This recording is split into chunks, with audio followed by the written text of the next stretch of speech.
Welcome to the Sports Hangover. I'm Michael Benatar, joined alongside J-Dawg. Mike, it's good to see you again. I'm surviving the cold winter. You're surviving a rainy November. We're up against it in our respective locations. Supposedly, like you said before, it's the most rain we've received in, well, we're supposed to receive in a year. We received just in the weekend that we were here. So it's a lot of rain, but honestly, doesn't seem as bad as most weather storms. Like, it's fine. We're good out here. Yeah, if you're in LA, you really can't complain as the weather shifts to winter. I was telling Mike, 22-degree wind chill here in beautiful Connecticut in mid-November. Got dark extra early today, around 4:15 or so. Love it. Treadmill steps are all I have for the next 4 months. My only steps are going to be indoor steps going forward. People should reach out and mention things you can do during the winter when you're locked up, because I feel like it rained and I felt like very similar. Where like, what do I do? What do I do with a kid? What do you do? You go to the mall. I went to a brewery, and then you just put rain jackets on and go outside. And that's what I did. I walked around in the rain. I told Mike I went to a movie this weekend. I don't even like movies. I don't have an attention span for movies. I'd rather watch sports. I thought on Saturday I don't have any college football on YouTube TV. Let me buy a movie ticket. But then YouTube and Disney late night Friday news dump, they made it happen. So I actually had the ability to watch a movie, then came home and watch college football. It's like all my things are back. Tell us what movie. I mean, you can't just stop saying just like I saw a movie. Like what kind of movie? I don't know if I want to talk about it. It wasn't that good. No, what movie did you see? It was the Illusion movie, and Now You See Me. Now You Don't. The first one was great. Or There's first been two previous. Yeah. They were okay previously. Some new cast members. It's pretty good overall. We're talking holograms, AI. The magic is getting a little less like in your face, a little more like behind the scenes. So you're left guessing for a little while. But it's good overall. It's worth a watch. You don't need to go see it in theaters. I just saw it in theaters because it's fucking cold out. Are you not a magic man? Like you don't like magic? Mike, I love magic. Okay. I know you love magic. We've never been to the Magic Castle together. I've never been, actually. We could go. If you book a hotel, you get to go for free. So you should stay at their hotel. Well, you would love for me to stay on the east side, but I'm a west side guy. So I'm coming out to visit Mike and his son, and I'm staying on the west side in Manhattan Beach because I need sun, I need warmth, I need beach, I need outdoor time. I'm only like 5 weeks away from flying out. It'll be here soon. It'll be here soon. All right, let's talk about the games. I want to just mention we picked last week. I don't know if we mentioned it on the show, but we ended up taking the Ravens in Survivor, which was very scary. God, you are sweating it out every week. It's not easy. Our choices were Ravens, Houston.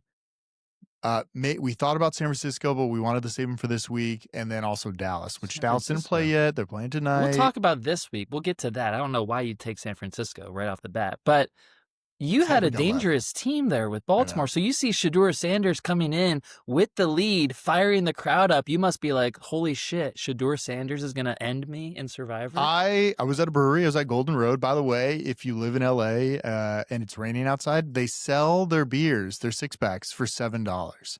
We loaded up on a whole bunch of beer. $7 six-packs, like craft beer. You can't get that anywhere. That's a great deal. Only when it's raining? That's a rain deal? Because I guess because the place was kind of dead. So I think it's like a way to get people there to go buy stuff. So we just bought 3 six-packs of beer, and it was great. It was and it rains like 4 days a year in California, so they don't have to open the kegs up too often to hand out all these cans of beer. But that's a great deal. So you went to the brewery. You were watching a little football at the brewery then? Mostly the Seattle game. I wanted to, Seattle Rams. I wanted to see what was going on there. Well, you are a Seattle fan. That didn't work out so well for Sam Darnold. He's seeing ghosts again. I mean, this is what I thought the Seahawks were. Like, this is the team I always expected them to be. Like, but at what point did you feel that way? Because you also made a bet on Sam Darnold to win the MVP. Yeah, well, that was in the offseason, which it doesn't look like it's going to happen now. But I just thought, this team, it gets a little shaky when they're up against a really good team. Now, they could have tied it if they got that field goal, which they should have made, which I don't understand all these guys making 70-yard field goals and then all of a sudden just like our guy can't do it. Well, to win the game at the end, I mean, that's a lot. That's a lot of pressure. It was a long one. It was over 60. But the Seahawks, to me, are just like, they're a team that can beat up on bad teams, and I feel like they always do that. I just don't see them advancing too far in the playoffs, especially if they have to play somebody like in the NFC, like the Rams or Detroit. Like, I don't feel like they could do it, even though Detroit doesn't look that great. But it was a rough day. So I watched it, and it was also scary because at the same time, watching like the Ravens losing to Cleveland, I'm like, what is happening right now? So thank God Gabriel got hurt. Sanders comes in and he goes 4 for 14, maybe 4 for 16. Yeah, It was it's really bad. bad. I can't believe what's going on in Cleveland. Like, the offensive line has never heard his voice. They've never heard his cadence before, so they didn't know when to like snap back and I like love maybe it. talks a little different because they never gave him a first team rep in all of training camp. Like, even as the backup the last several weeks, they wouldn't let him get any time. Yeah. Some are calling it today sabotage by head coach Kevin Stefanski. Some are saying Shedeur Sanders isn't that good, and so he never should have gotten reps. He should have never come into the game.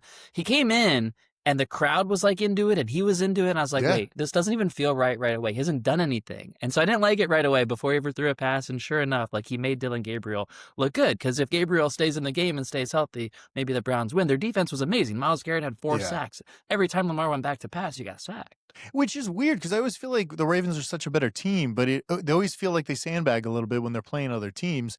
Yeah. But the odds for them to win the AFC North, still, I think the best odds or worst odds, I guess you could put it.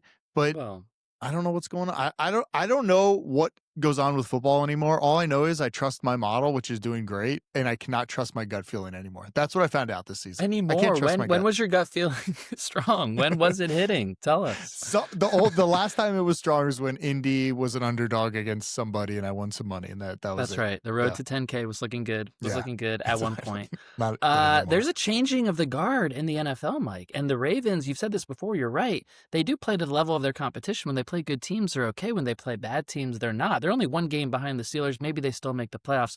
But I'm here to tell you, yesterday, Sunday, November 16th, was a monumental day for quarterbacking around the NFL because it was a changing of the guard. When you see these great young quarterbacks, some of which you despise, like Bo Nix, like Drake Maye, like Caleb Williams, winning games late, Mike, and it's the older guys that we've been watching year after year. Lamar, Patrick Mahomes. Have we seen Joe Burrow in years at this point? These guys are being phased out. We thought they were in their prime, and they're actually being phased out for this new era of quarterback, and it's exciting to me. All right, I want to burst your bubble a little bit. I feel like week to week, we would say like, oh, they're so good. It's like having Chicago lead the NFC North right now does not give me hope for what's going on. I don't think they're a good team. I think they're all over the place. I feel like this is like, hey, we're kind of good now, but when the real teams show up in the playoffs, these teams will not be there. These teams will not advance that far. Now, obviously, Patriots will be in the playoffs. Seems like the Bears will be in the playoffs. But I don't think these guys are going will certainly far. be in the playoffs. They're going to win the division. The Chiefs, if they even get in at this point, it's a wild card game at Denver again, which didn't look good yesterday. I know. So it just, I don't know. I want to believe, but I just can't do it yet. I don't know why. It feels like it's not real. That's when I'm watching. It's like Bo Nix isn't that great. Is it just because Patrick Mahomes played bad? Is he washed up? Is it over for him? Wait, is that what we're going towards, or are we like, hey, maybe it's not a great season for him? What's happening? They got a slow start. Who knows what's going on? But I don't know. I just can't put my finger on it right now. I don't understand what's happening, but I do know what's going on with Patriots. They just have an easy schedule. So that's it. They just keep beating the Bucs and Josh Allen, and they still have the easiest schedule. We'll see when they're favored in their home playoff game after they get a bye. Maybe they'll get a 2 seed, whatever it is. They're going to be favored. The money will be on the line when you pick that game. Yeah, I'm going to pick the Patriots at home, and you're going to bet the other side, which is going to be like a bullshit Chargers or Jags team who you don't even want to bet on, but you're going to have to do it out of principle because you hate the Patriots. Yeah. And maybe the Bears will be in the same situation. Maybe it'll be like a bullshit wild card team sneaking in to play the Cowboys are going to sneak in after they beat the Raiders tonight, and you're going to have to take them against Caleb Williams and the Bears in the playoffs. I was going to look up what the playoffs would look like. Let's see what that would all those like quarterbacks I said, Bo Nix and Drake Maye and Caleb Williams, they're going to win their division and host a playoff game. That's what we're looking at with like 6 games left here. So AFC, we would have Broncos leading. If it ended today, it would be Broncos, Patriots, Colts, Steelers. Wild card would be Buffalo, Chargers, Jags. So no KC in that right now. No KC. They lost to the Jags, and they're a game behind the Jags. So they have to pass the Jags by 2 games here to even get that wild card spot. It's not looking good for them. They still have time to make it. Even if they do make it, they're going on the road. They're not getting the games in Kansas City like they normally do. Mike, I'm here to tell you, Patrick Mahomes is not making the AFC Championship game for the first time in his whole life. You don't think so? You don't think they'll just like get it together at some point and just kind of continue rolling on? Indiana Jones exists. Drake Maye exists. These aren't the legends we're used to, but they're still better than the modern day Chiefs. I'm looking up the Chiefs' remaining schedule, and I want to see who they're playing. They're playing the Colts soon, maybe this week. Well, they'll probably beat the Colts. All right, so they're playing the Colts this Sunday. Why would they beat them? What has shown you that they can beat the Colts? They'll beat the Colts Sunday. They play Cowboys on Thanksgiving. Then they play. That's a win for sure, right? Kansas City. Then we got against the Texans. That's another win. Probably. Against the Chargers. If there's no what's it? Joe Alt's out, and then also what's his name? I can't even remember his name right now. Why can't I remember his name? Herbert? Herbert, yeah, Herbert. Oh, that guy's a fraud. You should forget his name because he was supposed to be in this upper echelon of QBs that we talk about, like Lamar and Burrow and Mahomes. Going. And they all suck right now. Chargers fans stopped listening to our show 7 weeks ago when they stopped winning games, and we kept criticizing them. It's been a nice run for them. All right, so there's 4 wins right there. Then they got the Titans, and then they end with the Broncos on Christmas Day. Ooh. And then Broncos also might have their number. And then they play the Raiders. If they win out all those games, are they not going to the playoffs? Sure, they're going to the playoffs. If they go like 12-5, they're not going to beat the Colts this week. They're probably not going to beat the Chargers late. Honestly, the Cowboys on Thanksgiving, there's a little more juice in that building in Dallas on Turkey Day with the turkey legs out. The Chiefs might not make the playoffs, and if they do, they're sneaking in as a 7 seed to go at Patriots and then at Broncos, and it's just going to be a tough slog for them. It's over. Listen, I'm not, my model, not always right, gets things wrong, but it is saying Chiefs are going to win this. Probability that they win is 75%.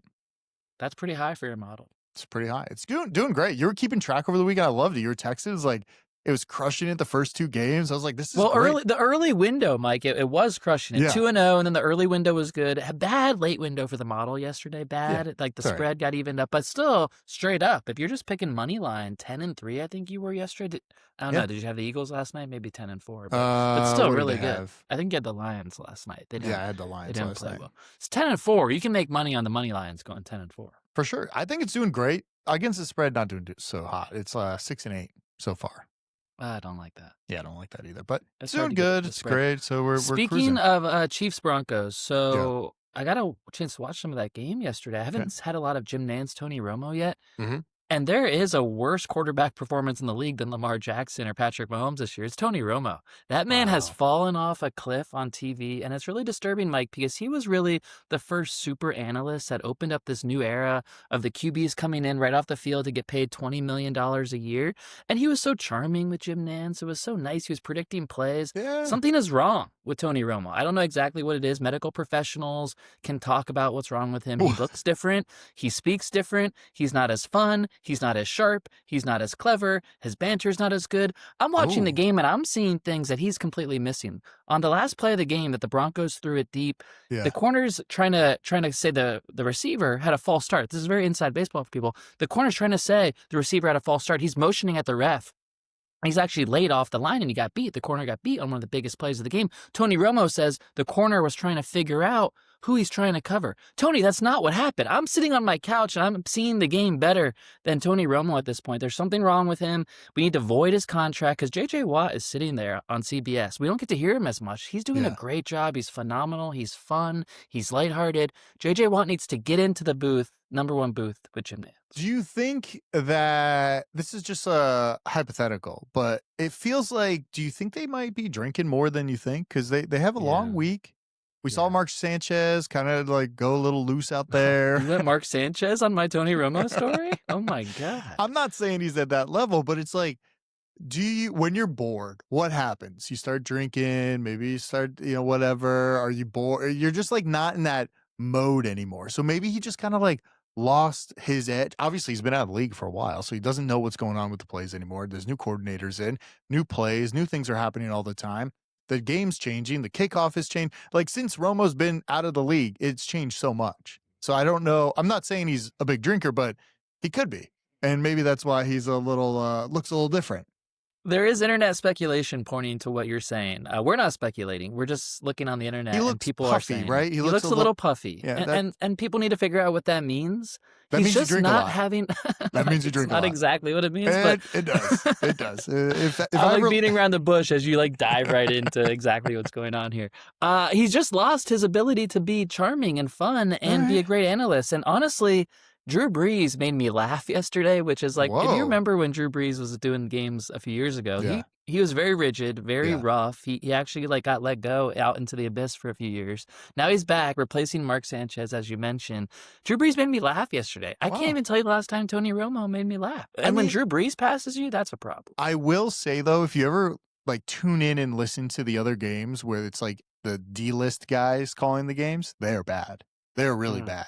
So it's almost like we expect top tier. And by the way, years ago, it was like this mess of like, no one's good on TV anymore. We have Booger Bus and all that stuff. We had all that. Yeah. And now I feel like we're such in a good spot where Monday night's good, Thursday night's good, Sunday night's good. Thursday night's not good. What about that? Al Michaels is 1 foot in his grave, and Kirk Herbstreit does not want to be there. He'd rather be at college football. That team is terrible on Thursdays. I'm sorry. I think what I realized was I think Kirk knows that he's kind of losing it. Like Michaels is just like he's done. He's like kind of all over the place. So he just like asks him all these random questions. Like it seems like he's trying to have a good time with like an old man. Like he really remember does, those days? And he's bringing up like old games, like to recall his memory. And Kirk's like laughing as he asks. He's like chuckling as he asks because he knows the answer will be ridiculous. I like it. I like it a lot. I mean, I thought we were in a good spot. I don't think we need anybody new, but obviously, I think Tom Brady might be pretty bad. He always sounds a little too.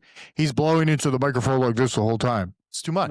I think Brady's improved from where he was when he started, which is not saying a lot because he was terrible when he started, and now he's like decent. I still think like the number 2 guy at each network, at Fox, it's Greg Olsen. At CBS, it's J.J. Watt. Those are more recent players. They are likable. They are funny. They are smart. They make you think. Like those are the top analysts at their 2 networks right now. Aikman and Buck are great. Tirico and Collinsworth. Collinsworth was great at the end of the game last night. I know he's like been around for a long time, but Collinsworth was like right away on that bad pass interference call. He's like, that's not defensive pass interference. It should be offensive. So like he's still got it. I would love like a Greg Olsen getting more of a spot. JJ Watt like on a number 1 team. Maybe it happens. But Fox has too many guys. They like load up. They like that morning. You know, I love the Terry kickoff show. Well, I don't know if you were watching yesterday. Terry got sent home sick. Terry got no. I didn't watch it. I saw the headline. It was like Terry got sent home sick. I was like, "Is this second grade? Did he make a mess? What happened?" Like he got sent home. He came in, I guess, but no Terry yesterday. They didn't have many folks on the desk for one. Fox has way too many people on the desk. Way too many. They load it up and they have no sports network, so it's just like let's just put everybody on Sunday. We'll just all day long. They'll just be here. Yeah. So I don't know. Who knows? We're in a good spot with it. We'll see. Do you want to talk model at all? Do you want to go over some games this week? I want to get to the model in a moment. A stat that John Gruden shared this week is that the Dolphins are going to the playoffs. And I didn't realize it until I saw your model come out last week. And I got it in my inbox via your Substack. And one of the most confident selections of the week was Dolphins over the Commanders in Madrid. And we don't know what's going on over there in Madrid, Spain. God forbid we have sources over there. But if you saw the Commanders walking off the plane in Spain, they looked miserable and not happy to be there. And it's like the model knew exactly how this would play out because they were sluggish throughout the game. Now, the Dolphins definitely matched their energy for most of it. Not impressive at all. I texted you afterwards. The model got it right. You were like, terrible game. That was your first takeaway. It was a really bad game. No one should have watched that game. The Europe games normally are terrible. When was the last like good Europe game? I just hate that these like primetime games, standalone games. So let's not even call that Madrid game primetime. It's 6 in the morning for me, okay? It was a bad game. And all these games are ending like last night was what, 16-9? Like that's not a fun game to sit around and watch. Last week's Monday night game, the Eagles and the Packers was like 6-3. Oh, get ready for tonight. Cowboys Raiders. Wait, can we have another YouTube TV blackout tonight? Can I skip this one? Can we black us out for one more night here? I do like by the way, I just want to say I do like the Manning cast because when it's a bad game, at least I have some sort of. It's almost like I have a podcast that's watching the game. So at least I have something entertaining to like tune into, even though it's not like the most entertaining. It is fun. That's a good call. George W. Bush is on it, famous Cowboys fan tonight. Really? Tonight? Tuning in for that. Maybe that's great. Get a president in there. Maybe I will check out Manning Cast because you can't watch the game straight up. What I was saying was John Gruden has the 4-7 Dolphins in the playoffs. They have a soft schedule the rest of the way. They're playing like the Jets and the Titans and bad teams. They might be 7-7 with like a game or two to go. John Gruden has my I don't know what to do with this, Mike, except that's what he's saying, and it might happen. So would you rather them have a shitty season and not go to the playoffs or be shitty enough just to make the playoffs and lose in the first round? Great question. Which level of shitty do you prefer? Yeah. And I would say the better shitty. Play better because Oh. there's no good quarterbacks. When the season started, it was like, oh, they'll just draft a quarterback. And Yeah. all the college quarterbacks suck. The best one is actually a guy named Mendoza from Indiana. And that's Okay. never a good combination as a quarterback in Not the good. NFL. And so I don't think we're going to get any good quarterbacks coming out this year. I don't think the Dolphins need to tank for a draft pick. They might as well win some games and go to Buffalo and lose in the playoffs like the good old days. So do you like them this week? Or do they have a bye this week? Hold on. I think they're playing someone easy. What do they got this week? I think that's just how the schedule crumbles. They're playing. Who are they playing? I don't see them anywhere. Maybe they do have a bye. I thought they had an early bye. They're playing. They're playing ball this Maybe week. I missed it. I can't find it on my sheet here. It's a long sheet. They must have a bye. I hope they have a bye. They're not playing, right? Yeah, they're not playing next week. They play the Saints in 2 weeks. Okay. That's their next game. The Saints are going to beat them, obviously. Week. The Saints are terrible. Let me rip through a few. Then the Jets. Yep. Then the Steelers. If you saw any of that Steelers-Bengals game, you're like, anyone can beat the Steelers. Anybody. But it just depends on what day. And if they're getting close, if they already have 9 wins, then it's definitely a win for the Dolphins. So their next 4 games, Saints, Jets, Steelers, Bengals. Easy. They should be 3-1 in those games. Yeah. Some tough ones at the end, but who knows? The Patriots are probably resting for the playoffs. So is it going to be wild card, Dolphins, Patriots. Kansas City? Maybe that's it. Well, Kansas City's going on the road themselves. I think we're going to New England. I don't know what's going to go on. Tua in the playoffs? Did you see he got asked where the NFL should play their next I game? did see. He said, I didn't see the whole clip. I just saw the thing of he said Jerusalem. Is that what he said? He's getting roasted for it. He really is. Okay. What I don't understand. I mean, he must have been jet lagged, or the CTE's kicking it. Something's happening. When he does press conferences, he says ridiculous things. We can't keep making excuses for him. I think he is what he is, and he's just been hit too many times. We see him playing football. All he can do is complete a screen pass at the line of scrimmage. He can't throw it 2 yards down the field, and he can't speak in press conferences. What else do we need to know? It's just bad. And it's bad. It's we're getting down to the wire here on our survivor picks. We don't have many good teams left. So eventually we're going to have to pick one of these bad teams that are kind of good right now. Or maybe not Dolphins good. Saints in 2 weeks. We might have to do it. It's a lot of money on that. Let's get to survivor and the model. Where do you want to start with for this week? Well, let's just talk about survivor. Right off the bat, we penciled in San Francisco because we don't have many teams left. We don't have many. And you said that a few minutes ago, and I'm like, wait, they're at home on Monday against the Carolina Panthers. Bryce Young is on one, Mike. He threw for 400 yards to beat the Falcons. They're leading the NFC South right now. But we penciled them in because then we thought, oh, well, Thanksgiving week, we could play KC or the Jags. That's what we kind of penciled in for that week because KC, that might be a good one, or the Jags. But if we're just talking this week, San Francisco looked the best. We've already used Baltimore. We've used Seattle, Chargers, Indy, Denver, Green Bay, Detroit, New England, Buffalo, Rams. It's not many good teams. I mean, there are good teams left, but we also have to think about where we're going to go with it. And everybody advanced this week. All the teams, all the top 3 teams won. So I hate when that happens. The Jets scared the Patriots a little bit on Thursday night, but otherwise, a little bit. So who do you like? I mean, who else would you like this week? Well, I hate to keep bringing this up, but if it wasn't for the most ridiculous loss in NFL history, which was the Cardinals game several weeks ago when they were dropping balls, running into the end zone and kicking balls to the other team and all that weird shit, I'd still be in our pool right now is what I'm saying, because I've been playing along on the side. Yeah. No, I understand. I mean, honestly, Cardinals made the best move putting Brissett in. Even though they lost, their defense is terrible. Brissett set a record for most completions in a loss or something? Yeah, it's crazy. 47 completions out of 57 or something, 400-something yards. He is much better than Kyler Murray. I think. Yeah. At this point. They decided that themselves, which is even impressive too. It's crazy. It's really great. Yeah, I got a team for this week, and maybe I've just been a little more strategic throughout the season as we've gone around this. But I have the Lions available, and they're at home against Jameis Winston and the Giants. That's an easy one, right? We don't have that. You don't have that? We don't have that available. We don't have Detroit available. You don't have one of the best teams in football, the Lions, available? Well, there's another one that I think you should target. Yeah. You might have this team available. The Ravens are playing at home against the Jets. You must have the Ravens available. We used them last week. Last week against the Browns. That's right. We talked about that. We talked about it. Those were my only 2 viable options for this week. I always go through this list. You never have anyone available. No one's left, and it's getting tough too because the buys are hitting. So then you're like, oh shit, we only have 3 teams to pick from, or 4 teams you want to pick from. Mhm. But yeah, San Francisco this week is kind of the one. We already used Seattle. Jags against Cardinals.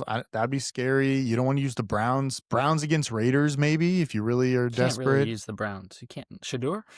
Did you see? Did you see that? Do you use, I think just 49ers at the Panthers. I think that's It's just risky, Mike. Bryce Young is playing decent. They're like on the cusp of the playoffs right now. They're feeling it.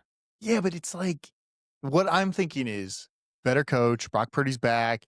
He's healthy. He's been out for the whole season. He's like, this is the freshest you're ever going to be starting this week. You're starting week You 12. saw Mac Jones looking good. I think he got a little concerned with how well Mac was playing. Of course, yeah, I'd be concerned too. But Mac could start somewhere else. It'd be a great trade. That's kind of like the nice resume builder for him. He can go start on another team that needs a quarterback, like the Browns or somewhere else. It's true, but the 49ers did it again. We see this over history, like the Dolphins with Tua. They paid Brock Purdy last offseason, and then they come out with a different quarterback, Mac Jones, and they look fine on a cheap quarterback. Why do these teams make these contract decisions when you don't even have to? I know, but I guess it's scary too because you're getting all these contracts, but then you're like, well, if an injury happens, it's like, I don't understand the little trades. Like, I don't understand why the Jags traded for a wide receiver and got Jacoby Myers. Like, they had a wide receiver. Travis Hunter was not like adding to the wide receiver core too much. Why do you need another one? Why not pull somebody from the back, your practice squad or something? Even though Jacoby Myers looks great. He looks like he's been on the team forever. Like, he's catching all the balls. He looked great. Tim Patrick looked great. Brian Thomas is out. Hunter was out. It didn't matter. They dominated. Didn't matter. They seem like a better team now. So that's true. I will say these are the locks of the week. If you want from the model, I'll put out the rest on the Substack. By the way, I'm sure you'll list the Lions and the Ravens as the locks. Lions, 49ers, and Bears are the lock of the week. Bears against Steelers, 49ers against Panthers, and Lions against the Giants. No one's taking Bears against the Steelers in Survivor, right? They like him at plus 3.5. Now we know the model's a little rusty on against the spread, so careful. We'll see what happens here. But Careful, 3.5 doesn't seem too bad. It seems like a 3.5 game, like 3 game. Like what do we think? Like 2023? Sure. Yeah, something like that. Maybe more low scoring. I can't trust either team to win that game because they're not great. They're not great teams. They're like peripheral teams. So which one are you going with? Did you say? Most likely San Francisco. We got no one else To play. That's not on your list. What is your model saying about Niners Panthers? It's saying it's a lock of the week, minus 10.5 against the Panthers. I'm surprised the line's that big. The Panthers are like 6-5. I know, but I don't think they're a real team. It's also having the Titans cover the spread for the Seahawks, which I don't actually agree with. But is that in 49ers Monday Night Football? We got to wait all the way to Monday Night Football. We won't even know next week when we record this. Well, good news for you is I'm traveling home for Thanksgiving next Monday, so we'll talk about our recording. Great. Okay. Well, we have model a win probability is 78% for the 49ers. It has the 49ers winning 31-17. It's pretty good. Pretty good. Yeah, waiting until Monday, fading Bryce Young. I get it. It's just not the best options. You'd love to just take the Lions against the Giants and Jameis because it's great that Jameis is back for the Giants. It's great for like the off the field stuff. It's not great for the actual on field winning games stuff with the Giants. With Jameis. Yeah. Well, Jameis is great. He is such a pump up. Let's go. But he loses you games. He's the reason why like don't throw the ball. Just run a little bit. It's okay. He's a vibes guy, and he's much better as the backup not playing and firing everyone up. I mean, he had some great 100%. Celebrations yesterday against the Packers, but he also had some terrible throws. Yeah, but that's what he does. We knew that would happen. Like, you could have won free money for the rest of your life if you just bet an interception. But I thought post LASIK, he's not supposed to throw the ball around like that. I mean, I've heard some bad things about LASIK too, about like how it doesn't actually fix it, maybe get a little blurry stuff. LASIK scares me. Well, there are disaster stories about LASIK. Like, do you know somebody? I don't know any, but I've heard of like people that know people that had like disaster, lose their vision. Pain. I don't know, like that is scary. It's the most performed surgery in the world, which is fascinating. Really? So it's like done more than anything else. Yet there is like a small percentage chance something happens. Seems scary. I don't know if I want to do it. Also with like, I've had people talk about vasectomies and that go wrong too. Like, well, you have pictures from your buddy, right? Yeah. Multiple people. Mike shows pictures. I don't want to see that. It's scary. A lot of scary surgery stuff. Scary stuff. All right, so Mod will be out this week. Maybe we'll record midweek next week so you guys can get all the Thanksgiving bets in. We got the manifesto. We got a ton of manifesto info for next week as well. Oh, you do? For Thanksgiving games. I like that. A lot of Thanksgiving games. I hate betting on Detroit during Thanksgiving, but it's Well, they're good now. It's not like the old Are they? days. Did they look good last night? Their defense did, yeah. Well, the head coach is calling the plays now, and I feel like the week before it was good. This week it didn't seem as good. What did I always tell you about Dan Campbell? Also, like Jameis, he's a vibes guy. He's a vibes not guy. a big X's and O's guy, and now he's got the paper and he's calling plays. That is very scary for the Lions. He's a vibes guy, yeah. I sometimes he's good though. All right, check us out on Substack. Subscribe to Substack. Share it with your friends. Win some free money this weekend. The model's doing great. I haven't really bet a lot of it, so this week I'm going to do there's a parlay if you want me to throw out the parlay real quick. Yeah. The model's recommending this. Yeah. Where's the parlay? It wants a 6-point teaser here. We do the Lions, 49ers, and Chiefs, 6-point teaser. And if you just want a money line parlay, Lions, Chiefs, 49ers. Same around there. Or if you want an underdog parlay, which wins 8-1. Bears, the model Falcons, is Browns. Treating the Chiefs like they're the Lions and the 49ers. Lions and 49ers are playing the Giants and the Panthers. The Chiefs are playing the Colts. Why is your model failing on Indiana Jones right now? It's like does not want any part of Daniel Jones coming off a bye. So since I'm using AI, I always ask it questions and I say, do better this week. Go through, talk to me, talk this through, and let's add some different things. So they added a little more weather stuff in there because that affects the Giants game. Did you see for that sure. Wind? Yeah, it was crazy. That kick. God. Did you see that one kick that just turned right away? Yeah. Can't kick extra points in that. What were they doing? We got to factor in weather a little bit more. And I think home This field time of advantage year. on some teams. Some teams it matters a little more. Yeah. Yeah. So Like the Raiders in Vegas on a Monday night, prime time, maybe a big crowd. You think it's the Raiders' night? Should we bet on it? I mean, this is going to come out probably after. I saw something where it's like 88% of the money's on Dallas tonight, and normally when it's that high, there's an upset. All right, good. All right, bet that. This is free money if you hear this before. Good show. Check out sportshangover.com. See ya.